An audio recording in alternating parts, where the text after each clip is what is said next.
Hi, this is Raphael Mudge, the creator of Cobalt Strike. Welcome to Advanced Threat Tactics Part 9, Evasion. I'd like to start out this final lecture with a little bit of evasion philosophy. I get a lot of questions about evasion, and so let me just put it right out there. Cobalt Strike is not a magic wand to defeat each defense and scenario you will encounter, okay? As a vendor, as a developer who's working with your team, I simply cannot guarantee that. Nobody can. What Cobalt Strike does provide is options and flexibility. And we'll go through those in this particular lecture.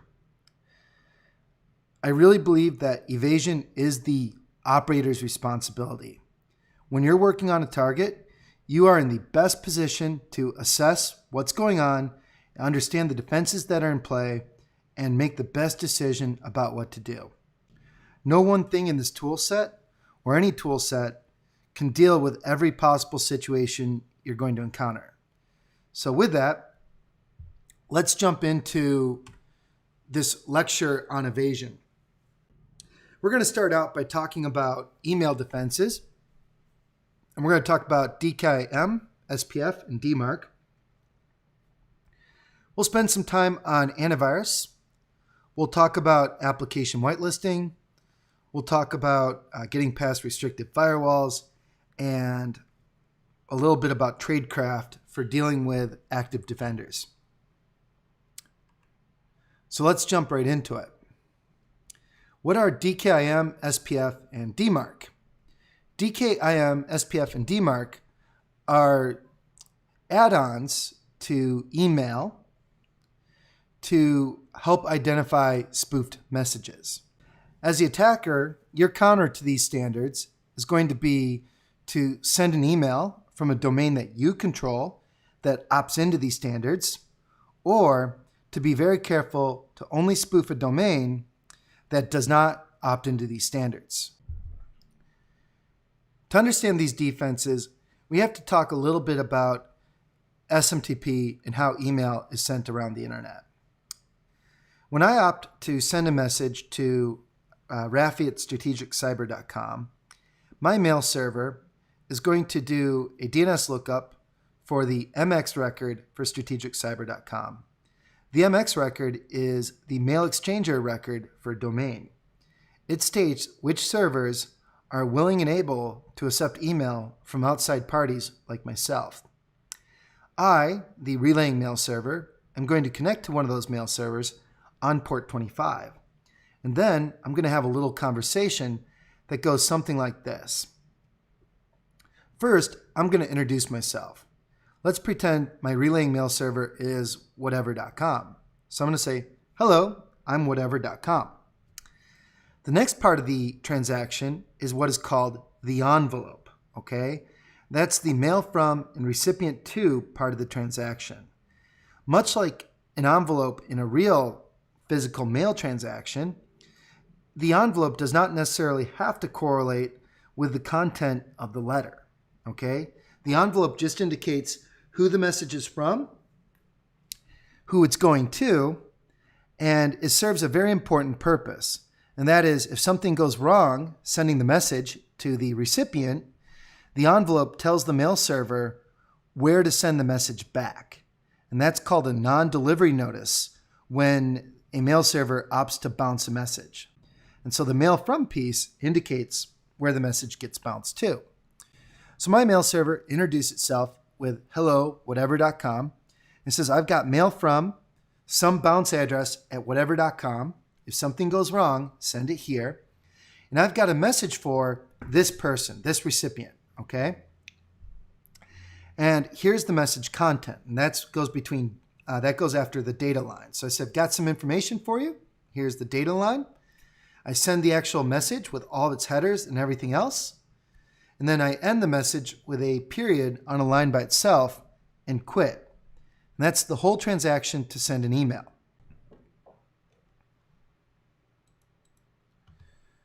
Okay, earlier, we conducted a phishing attack, and the result looked something like this, right?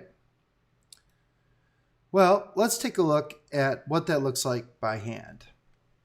First, we're going to modify our template real quick, and we're going to do the same thing Cobalt Strike would do. That's basically strip out all these unneeded headers. Okay. And I think the rest of this is okay, so we'll leave it like it is. Next, we're just going to go ahead and copy this to our clipboard.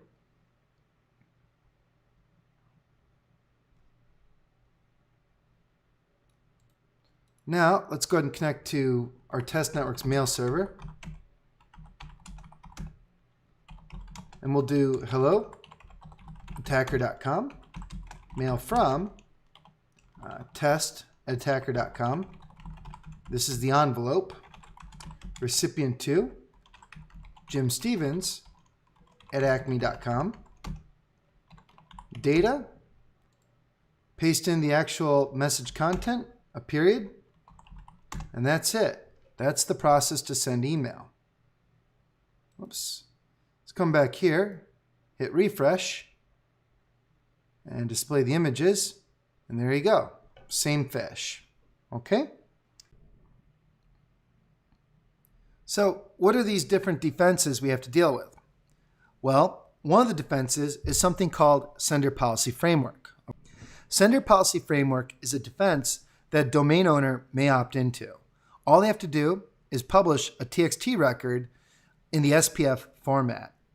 And this SPF formatted TXT record states which domains or networks are allowed to relay email on behalf of a particular domain.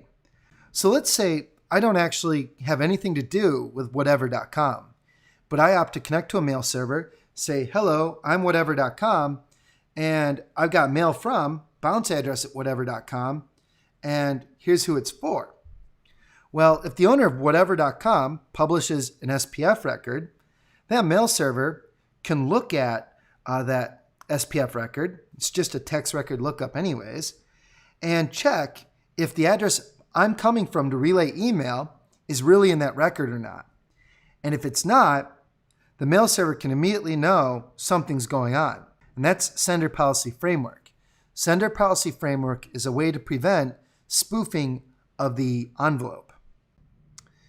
The next one is Domain Keys Identified Mail, DKIM. The purpose of DKIM is for a mail server to actually sign a message in the headers in such a way that another mail server can look at that message when it comes through, pull the signature out of the headers, and validate whether or not the message really came from that mail server by using information published in TXT records for that particular domain. So that's Domain Keys Identified Mail. It's a way for a mail server to actually say, hey, I handled all of this content. Here's my mark on it. That really did come from me. Now, where DKIM is interesting, or where it really came from, was a long time ago, Yahoo, Microsoft, Google, and others got together and said, we've got a real problem. Several domains, several key domains like the IRS, PayPal, and others are constantly being spoofed in different phishing attacks meant to defraud these webmail users. So these organizations said, what if there was a way we could convince PayPal, the IRS, or other members of these heavily phished domains to certify that a message came from their mail server? And this lack of certification by itself doesn't mean anything, but if it's there, we know the message is indeed likely to be valid. So the standard they came up with was Domain Keys Identified Mail, which was a way for them to do a handshake agreement with PayPal, the IRS, and owners of these other heavily phished domains and say, hey, if we see a message come from your domain, we're going to look for that header. And if it's not there, we're going to assume it's spam. And those domain owners said, that's cool. we'll sign our messages at our mail server with this particular standard. Now, this mechanism really depended on the two parties agreeing to work with each other.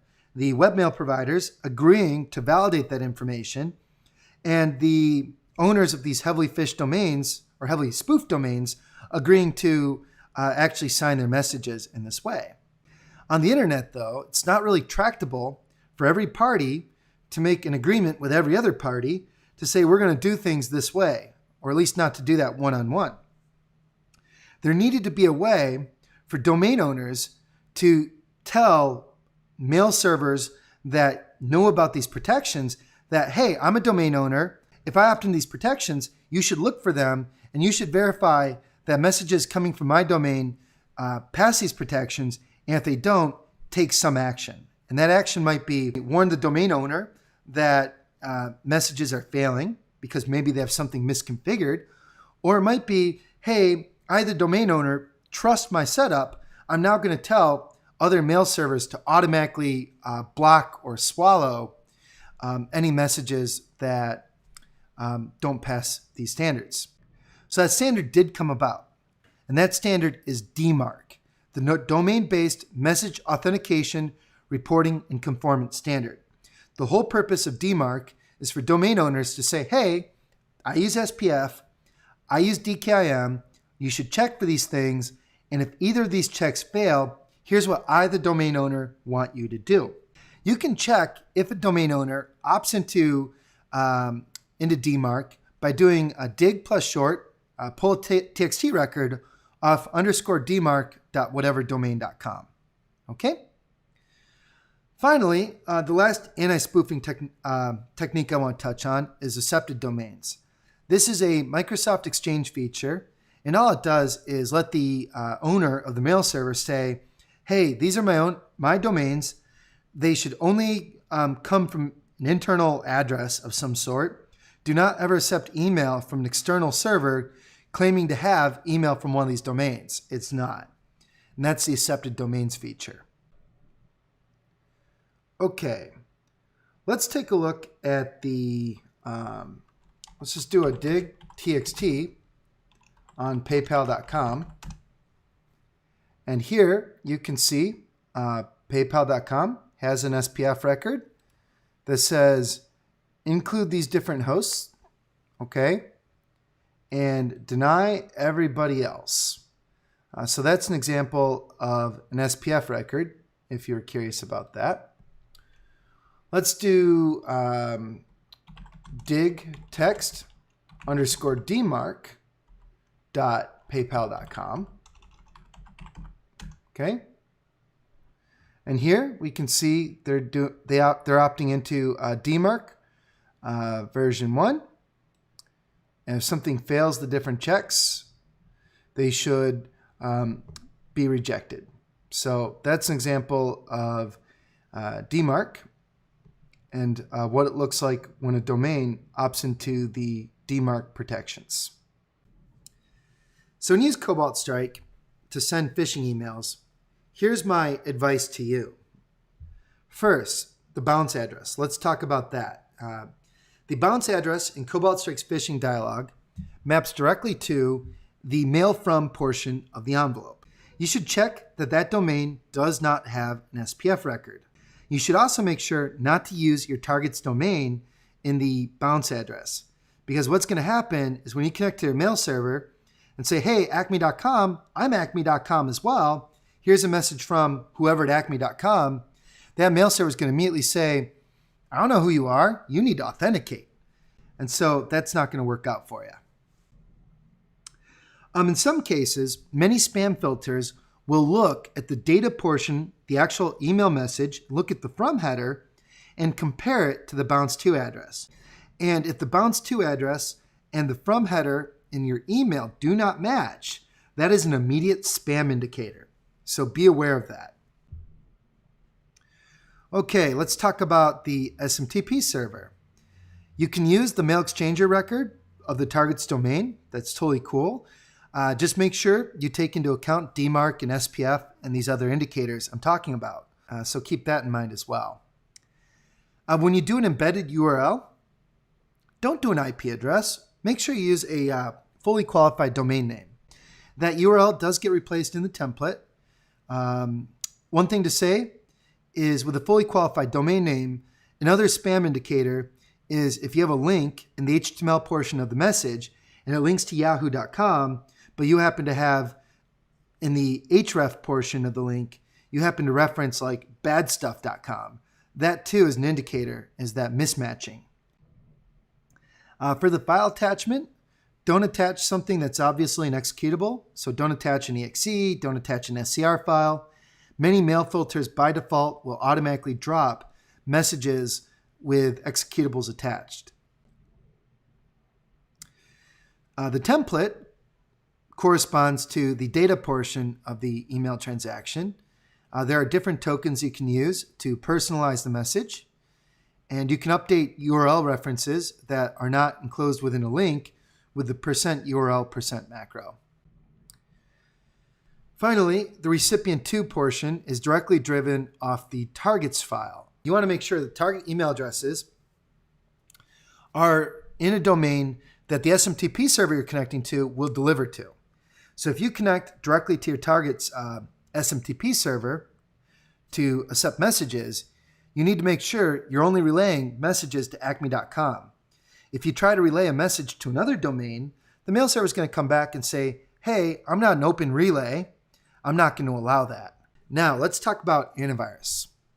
What antivirus does is it checks for known bad and stops it. Okay? That's the purpose of antivirus. As an attacker, your goal is to get your code into memory without being identified as known bad. Okay? That's how we deal with antivirus. Antivirus has constraints to deal with. First, false positives are bad. If an antivirus product happens to identify a legitimate file, then they face the risk of actually disrupting or breaking the user's system. And that's really not very good for business. Antivirus products, although the butt of many jokes, their real goal really is to be as non-intrusive as possible. If an antivirus product starts taking up a lot of CPU resources, the user will probably uninstall it and they won't renew that McAfee subscription. No good. Another weakness of many antivirus products is that they only check files at certain points. Two to be aware of is when content is loaded in the browser or when it's written to disk. So how does antivirus work? Well, it's a database of signatures for known bad stuff. There's a few heuristics as well to try to detect bad behavior, but in general, antivirus products are very conservative about these heuristics because identifying good as bad can have very serious consequences. Now, it's very common for attackers to obfuscate their known bad with a packer or cryptor, and so antivirus products to defeat that will emulate a binary in a virtual sandbox of sorts to step through it and see if at any time during the emulation process that binary has known bad in it. And so the whole point of that sandboxing is to defeat packers and cryptors. So how do you defeat antivirus? Well, you need to find out or guess which antivirus product is in use, put it on your test virtual machine, and then select an attack that's not detected or modify one that is. Now with Cobalt Strike, all of its executables and DLLs are generated by a source code framework called the Artifact Kit. You have access as a customer to the source code for the Artifact Kit. Go to Help, Arsenal, and you can download it. The Artifact Kit comes with several techniques that are designed to defeat different antivirus products that work as I've described. So download the Artifact Kit, pick a technique, modify one, or create a new one, load the accompanying script into Cobalt Strike, and Cobalt Strike will use your artifacts when it generates executables and DLLs. You may be asking, how does Artifact Kit work? What's the theory behind it? Well, here it is.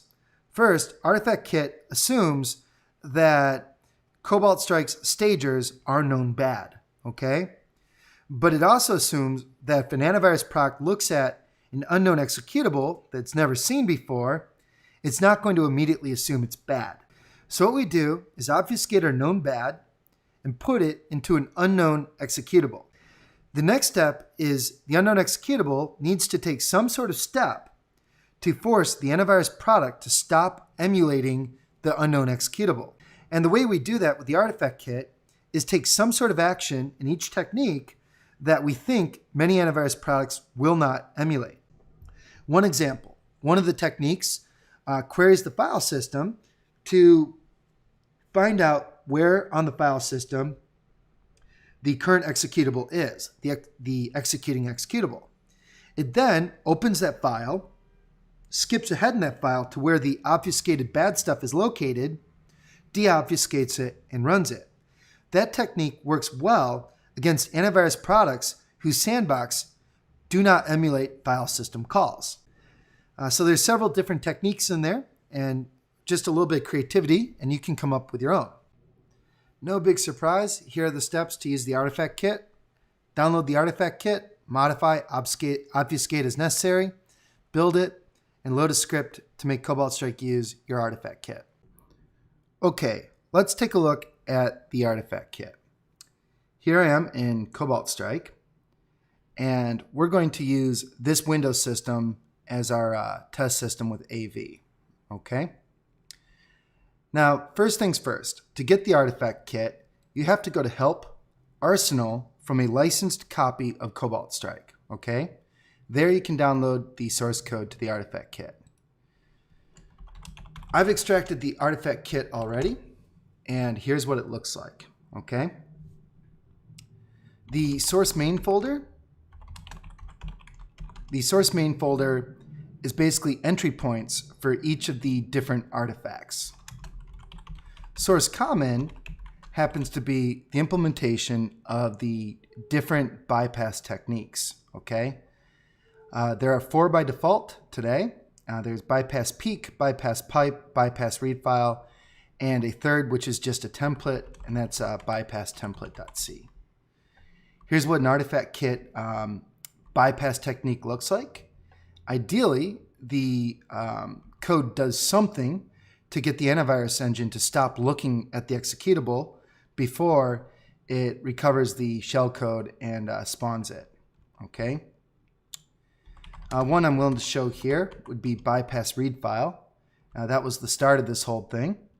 And I mentioned this one in the slides, but basically we find out where we are on the file system. We open ourselves up.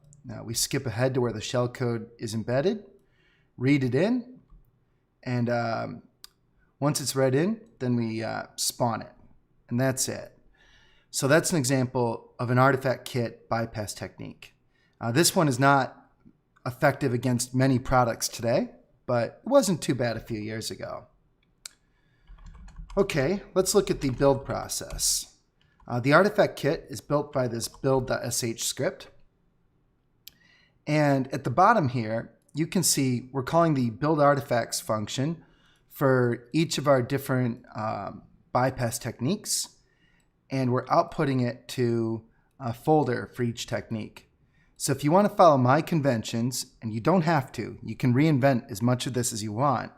But if you want to follow my conventions, you can do so here.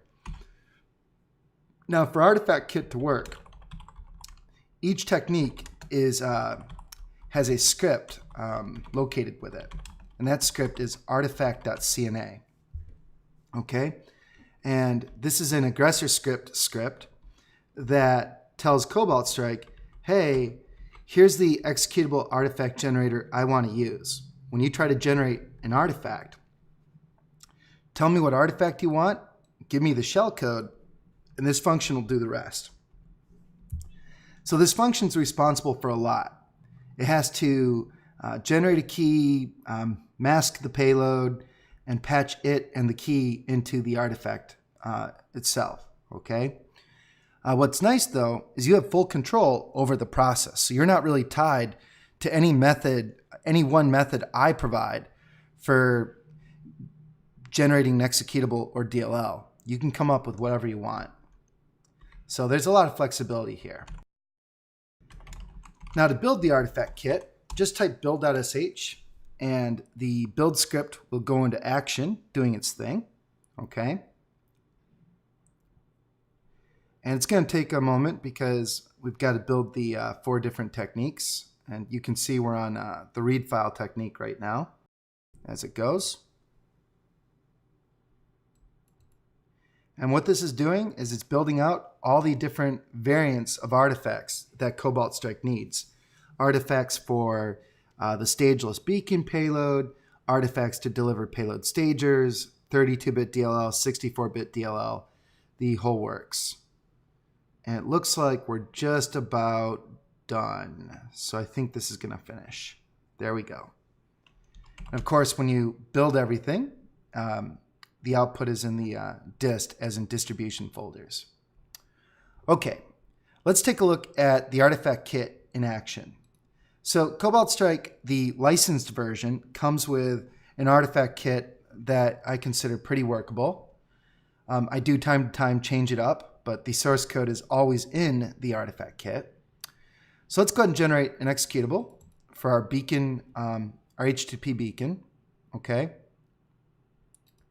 Let's generate that as artifact.exe. And let's go ahead and upload that to this target system. Okay. And there we go. There's our artifact. Let's go right click, scan with security essentials, looking good, looking happy. Okay. So that's an example of artifact kit not getting caught. Okay. This doesn't apply to all AVs. I can't emphasize that enough, but flexibility allows you to get pretty far. So let's try another technique, one that will get caught, the same one that's in the trial today. So let's go to Cobalt Strike scripts, go load, and let's navigate to artifact, and we'll do the template executable because that will get caught. And let's go ahead and create an executable again. And we'll call this artifact2.exe. Let's go ahead and upload that to the target. And there we go. And there's Microsoft Security Essentials going into action. Okay. And of course, if we scan with Security Essentials, it's going to come up and say, hey, this is a bad, unloved executable. So that's an example of the artifact kit and how it can change Cobalt Strike's process to generate executables and DLLs. Another option to generate executables that get past antivirus is to use the Veil Evasion framework. Just go to Attacks, Packages, Payload Generator, choose a listener, select Veil as your output, and paste that output into Veil as custom shellcode. Okay, let's take a look at using the Veil Evasion framework with Cobalt Strike. Let's go to Attacks, Packages, Payload Generator, and we're going to export the stager shellcode for this listener using one of these output formats. Let's go to the Veil format, or as some of my friends like to call it, the Veil, and press Generate, and we'll save it as payload.txt. Cool. Now, let's go over to Veil Evasion and run veilevasion.py. Let's go ahead and do a list to see the different payload options in Veil. We're going to use item 32, the Python shellcode inject. So let's do use 32. And these options look fine to me. So let's do generate. And now let's go ahead and pick one of these 3 options to generate or supply our shellcode. Let's go with option 2, which is to use a custom shellcode string. Let's cat payload.txt. And this is our Veil formatted shellcode. Paste that in. And we'll go ahead and call it test. Let's go with option 1 to create our final executable. And Veil is off to the races and working on our behalf. And there we go. We now have an executable to deliver our beacon payload. Let's go ahead and copy that path, come over here, and let's put it on our team server's web server. So we'll save it as test.exe at ads.losenolove.com. Press launch. We're uploading it to the team server on the internet. Hit OK.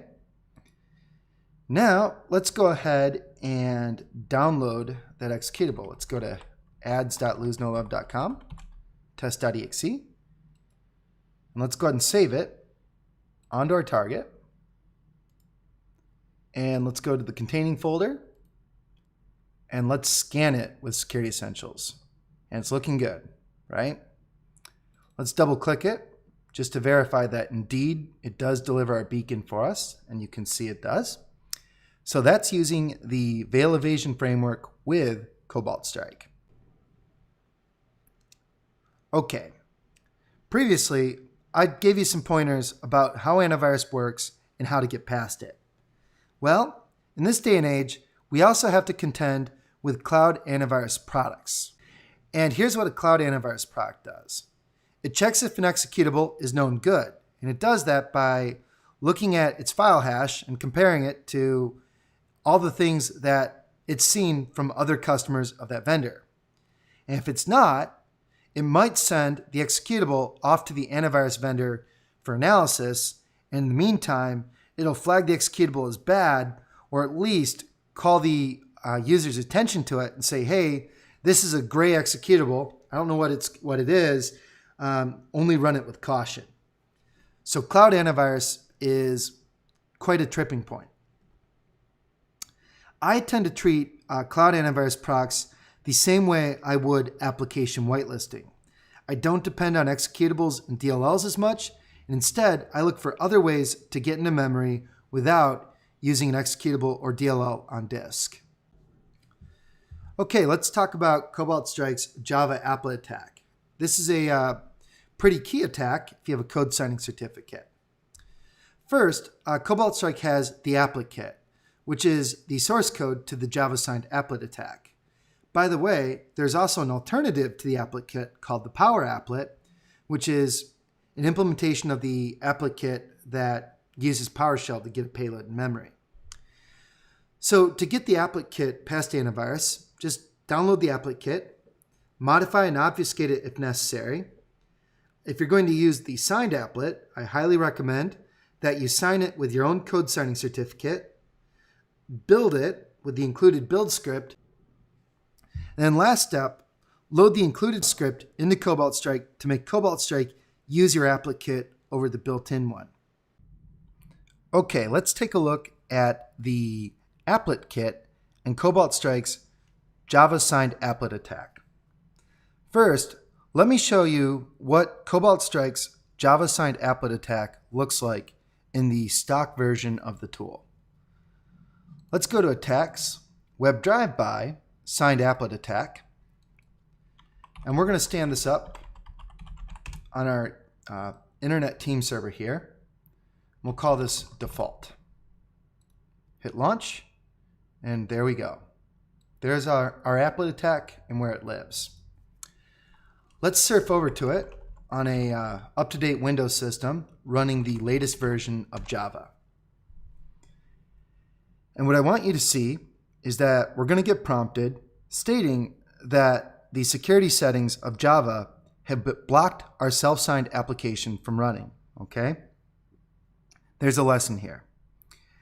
Ever since January 2014, you cannot use the Java applet attack in production without buying a code signing certificate and signing the attack, the applet attack, with that code signing certificate.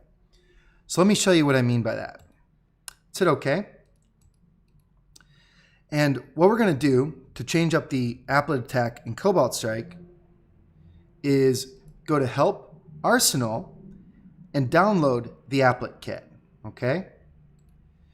The applet kit looks like this. It's the source code for Cobalt Strike's applet attacks, and it comes with a build script that actually compiles and builds out the different applet attacks. Previously, I purchased a code signing certificate for me, and I modified this line here, this is the modified line you're seeing, to sign Cobalt Strike's applet kit with the code signing certificate I purchased.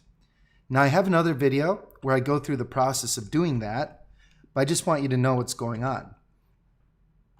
Now to build the applet kit, just type build.sh, and any changes you made will be taken into account. And there we go. So now, to make Cobalt Strike use our signed applet, signed by downloading the applet kit and bringing in a code signing certificate, let's go to Cobalt Strike scripts and let's load an aggressor script file. Okay, so we're going to go to the applet folder and we're going to load applet.cna. Okay, and let's go text web drive-by signed applet attack, and we'll call this one /awesome. Okay, because this is the applet kit that was signed with our code signing certificate. Let's hit launch, and there we go. There's our new applet attack. Now, let's come over here and surf to /awesome. And you're going to see things are a little bit different. Now, we're being asked if we want to allow the application to run. So let's go ahead and hit run.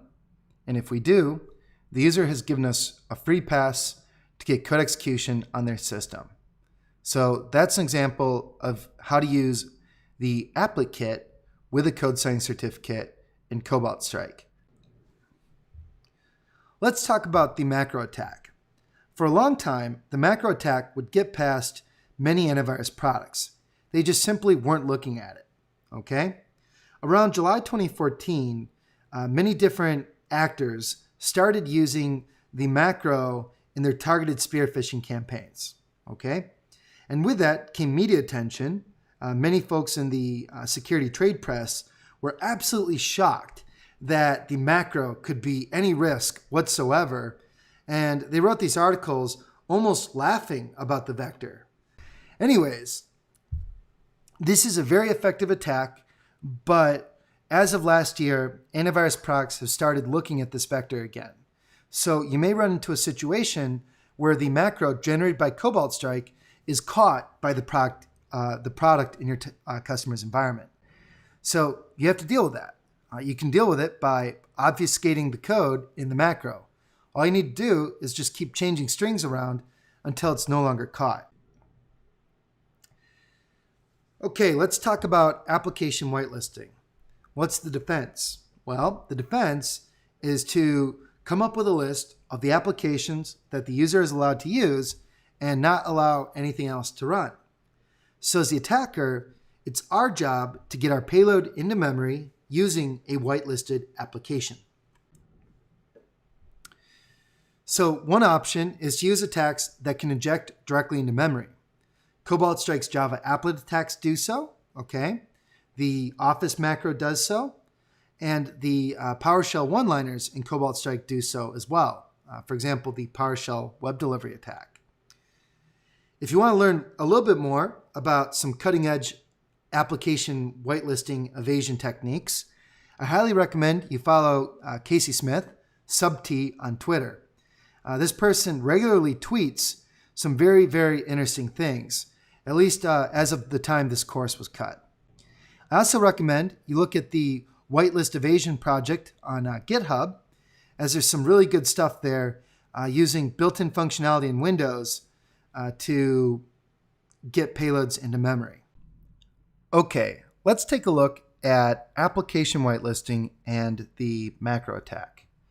First, I'm going to open up gpedit.msc on this test system, and we're going to use the pretty lame application whitelisting that comes with Windows 7. So let's go to user configuration, administrative templates, and then finally system. Let's come down here to run only specified Windows programs. And I'm going to resize this a little bit. Let's enable it. And let's add a few applications to our whitelist. WinWord.exe, Internet Explorer.exe, so iExplorer.exe, and Explorer.exe. And that's a pretty minimal whitelist. It'll do for now. Just make sure I don't close this program, or else I'm not going to be able to undo it. Let's verify our whitelist works. And it does. If we try to open stuff not in the whitelist, we get an error. Cool. Now, let's go ahead and set up the macro attack in Cobalt Strike. For this one, I'm going to take the phone a friend option and jump over to a Windows system and connect to my team server with a Cobalt Strike client on Windows. So we're going to go over to ads.losenolove.com, press connect, and here we are. We're now connected to this internet-based team server, and from here we can generate a malicious Word document with a macro in it. Let's go to Attacks, Packages, Microsoft Office Macro. Choose the right listener, press Generate, and there we go. These are the steps we need to follow to embed our macro into a Word or Excel document. So let's go ahead and copy the macro to the clipboard, open up Word, and say, this is my resume. Please click Enable Content to see it. And we'll even highlight that and make it look nice. Cool.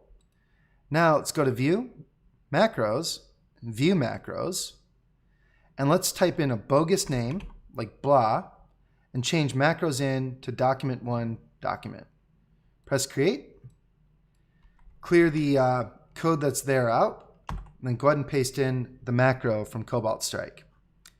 This macro is derived from the macro in the Metasploit framework contributed by Matt Weeks, Script Junkie. And Matt's macro is pretty novel because it injects directly into memory.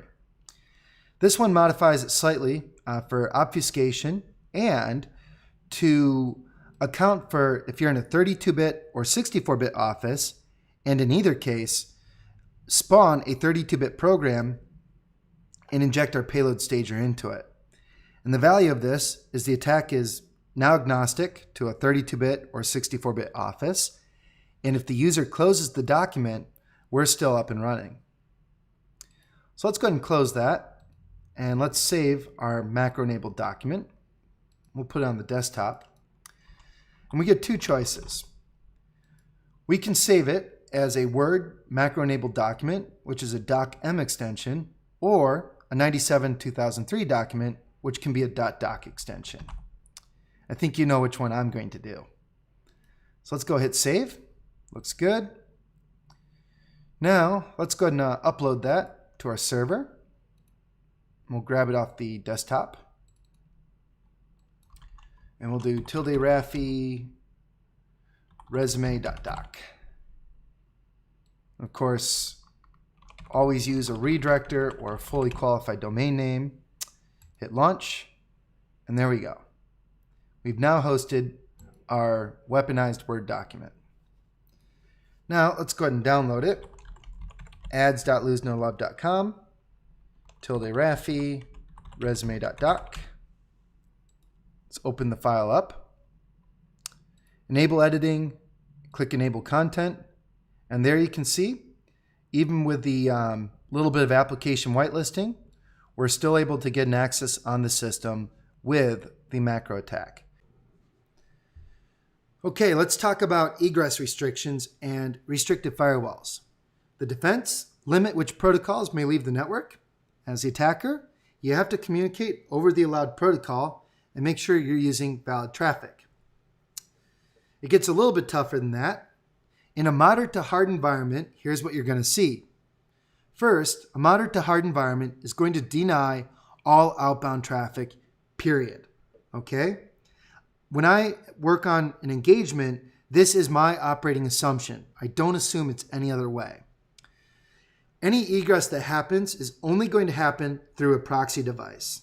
The proxy device is going to inspect traffic to make sure it conforms to the expected protocol. It is very possible that the proxy device is also going to require that the client that's making the outbound connection authenticate with the proxy server in some way. Okay? Now, one limitation we, the attackers, have dealing with this stuff is staging. I've talked about payload staging before, That's the idea of a small stub of code downloading our payload and injecting it into memory. Payload stagers are size constrained because many of the attacks limit how much payload stuff we can send with them. So smaller is better. The smaller a stager is, the more attacks we can use it with. Also, if a payload cannot stage, then it can't execute. So if a protocol works for staging, command and control over that protocol is okay too. So how can you defeat restricted firewalls with Cobalt Strike? Well, let's talk about the stagers included in Cobalt Strike right now. The HTTP and HTTPS stagers are pretty cool. They'll use the Internet Explorer's proxy settings for the current user. So if you're running in a user context, which would make sense if you got on the box with a phishing attack, you'll probably be able to get out through their proxy. Any kind of automatic NTLM authentication is definitely okay. One thing these stagers do is if there is a proxy authentication error, they will prompt the user. Some environments are set up to have a separate username and password for the proxy server, and the user has to put that in. The good news is they've been trained to put it in because other applications prompt them in the same way. The beacon stagers happen to use the same prompt as Internet Explorer. What about the DNS stager? Well, Cobalt Strike's DNS stager, like I said, it uses over 1,000 text records to download beacon, so it's a little bit noisy. But if the target can resolve names, then there's a good chance you can probably get out and deliver the DNS beacon with the DNS stager. Okay? There are going to be many times that you're going to have to operate on systems and in contexts that cannot reach the internet. For example, if you elevate, okay? And if you elevate in such a way that you end up in a system context, that system level process is not going to have the information it needs to authenticate with a proxy. Just simply won't. And there's going to be systems where it's neither a good idea for them or they just simply cannot reach the internet. For those hard to reach places, use the SMB beacon. Okay, let's talk about active defenders and hunt teams. The purpose of a hunt team is to actively inspect traffic and host behavior to look for suspicious activity. They're not trying to look for known bad. They're trying to look for the unknown bad. As an attacker, if you're going to go up against these folks, you need to operate in a way that blends in with legitimate activity. So let's go ahead and go through a few things. Beware of staging, okay? Staging is a limitation, and the small size of the stagers makes it really hard to do anything about those limitations. So if the staging process is getting caught, make sure you use the HTTPS beacon instead of the HTTP beacon. But if you do so with a legitimate code signing certificate. Don't skip on that. If that's not good enough, what you're going to have to do is use a stageless artifact. Go to Attacks, Packages, Windows Executable S, and you can export beacon in a variety of formats in a big self-contained file. Okay, let's talk about network security monitoring. First, make sure each piece of team server infrastructure has a different malleable C2 profile. I would put my best profiles on my long-haul infrastructure so you could blend in as best as possible for your persistent callbacks. Your post-exploitation servers should also have good profiles. The staging servers assume that those will get caught. So for your staging servers, I would use a really crappy profile.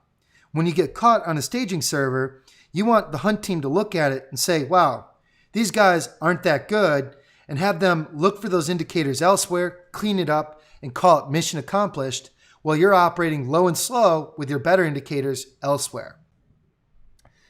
As much as possible, you want your infrastructure to look legitimate. If you can, host your redirectors on different providers. Don't just put redirectors in Amazon's Elastic Computing Cloud. Buy VPSs in Linode. Buy them in Rackspace. Put them in EC2 as well. But try to diversify as much as possible. Also, keep in mind, Domains are like fine wine. They get better with age. If you try to attack a network with a domain you registered last week, chances are something sophisticated is going to flag you. The same applies to phishing. Domain age is a big indicator in anti-spam measures. So if you can, get a bunch of domains and hold on to them for a very, very long time. The other thing that's going to help you is the common sense operate low and slow. Use Beacon with as high of a sleep interval as you can tolerate and as low of a sleep interval as the target environment will allow. Going along with that, you should pay attention to your communication paths. You should pay attention to how each target you interact with is communicating to your infrastructure on the internet. So here's a few tips with that. First, servers should not ever egress and connect directly to your team server infrastructure or redirectors. You can make a case for DNS beacon being okay, but I would never let HTTP or HTTPS beacon touch my infrastructure from a target server. The other thing to pay attention to is using the SMB beacon to go from a server to a workstation is, well, weird. So be aware that that's weird and avoid it if you can. The other thing about communication paths, or maybe this is more of a network security monitoring thing, but if you can avoid it, I don't recommend that you scan to find targets. And if you do scan, maybe do a very targeted scan in as small of a range as possible with 1 or 2 ports. That might be okay. What should you do? What are my tips on communication paths? Well, make sure you try to egress from user processes on workstations. Don't try to get out to the internet from a system level process. It probably won't work. Going further with that, if you're going to interact with a target, a server target in a network, try to do so from a workstation that might plausibly actually interact with that target in the first place. Remember, the goal is to blend in. The SMB beacon is a big ally in doing this. And very common sense, use the SMB beacon to go from workstations to servers and to control servers via different workstations you have footholds on. And when you're trying to look for targets, I really recommend using Windows tools that are built in or tools that map very closely to Windows APIs to find targets. Here's some tips to deal with host monitoring. I don't recommend that you change system configuration. That includes adding users. I am allergic to adding users. I also don't recommend that you put files on disk. As much as possible, avoid it. If you can, avoid creating services as well. You'll notice several Cobalt Strike features do it. Get System does it, PSExec does it, PSExec PowerShell does it. If you can, avoid it. Also, try not to put a beacon on every system. If you don't need to control a target with malware, don't. That's why in Lateral Movement, I spent so much time showing you how to use other tools built into Windows to control a target rather than using my expensive software that I want you to buy. Finally, I can't emphasize this enough. This is repurposed from the first lecture on operations, but I really recommend that you diversify your infrastructure. Have staging servers where you perform the initial callbacks, where your attacks are hosted, and expect these servers to get caught very quickly. Because you expect them to get caught quickly, do not put the same level of effort into making these look legitimate because they are going to get caught. Give a blue team an easy win and let them think that they're dealing with an actor who's working at a lower level of sophistication. That will buy you a lot of operating room. I recommend you do post-exploitation from servers, dedicated post-exploitation, and never ever do post-exploitation from a long-haul server, a server designated to receive low and slow persistent callbacks. So as we're getting to the end of this presentation, I want to ask, do you remember this slide? This slide is the one I showed at the end of part 3 of this course when we talked about targeted attacks.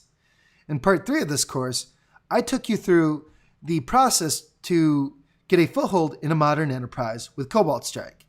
And I mentioned there are several wickets you're going to have to deal with. And you also notice we just talked about each of these just now. So to conclude this presentation and conclude this course, here's the summary of my advice, okay? To deal with the anti-spoofing measures in the email, don't spoof protected domains. I gave you the commands to run to check if a domain is protected or not. To deal with antivirus, Cobalt Strike's attack packages will get you pretty far in a lot of situations. The Power Applet with a code signing certificate is still pretty nice. The Office macro is still pretty effective as of the time this presentation was cut. Deal with application whitelisting. Use attacks that inject directly into memory. Cobalt Strike's applets do this, and so does the macro attack. And anything that uses PowerShell to get a payload in memory injects directly into memory as well. To deal with network security monitoring, communicate low and slow, blend in, and really take care to stand up effective, plausible infrastructure. To get out of a lockdown firewall and proxy configuration, egress over HTTP, HTTPS, or DNS from a user LAN process, and choose the protocol that's most appropriate to your situation. So in this lecture, we talked about the anti-spoofing measures in email. We talked about antivirus, application whitelisting, restricted firewalls, and how to deal with active defenders. This concludes part 9 of Advanced Threat Tactics and concludes the course overall. I hope you've enjoyed it. It has certainly been my utmost pleasure putting this course together for you. And go out, go forth in the absolute spirit of this tool set and this information, and let's make the folks who do network defense, let's make them better. Let's raise the bar, and let's make this industry better. That's what it's all about. Thank you again, good luck, and happy hacking.